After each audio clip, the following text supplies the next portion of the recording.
Entre Israël et le Hezbollah, l'idée d'aveugler l'ennemi gagne du terrain. Après l'attaque contre la base de contrôle aérien du mont Méron, l'organisation chiite a souligné les dégâts causés au système de renseignement israélien.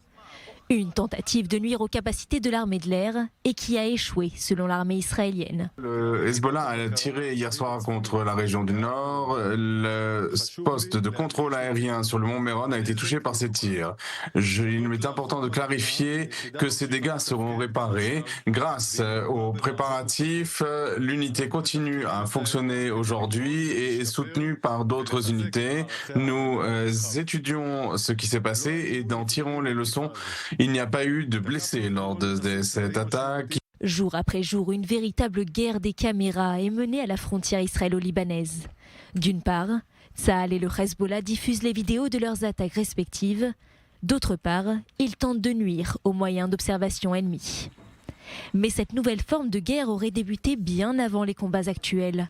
En effet, le groupe terroriste comprend l'importance des différents moyens de surveillance, pour lui comme pour Israël. C'est la raison pour laquelle le Hezbollah a concentré et multiplié ses attaques contre les capacités de surveillance de Tsahal. L'organisation terroriste libanaise dispose de plusieurs batteries de missiles anti-aériens, ce qui lui a permis d'abattre récemment plusieurs drones de Tsahal. L'armée israélienne qui indique clairement que jusqu'à présent, aucun dommage substantiel n'a été causé aux capacités de surveillance dans le nord.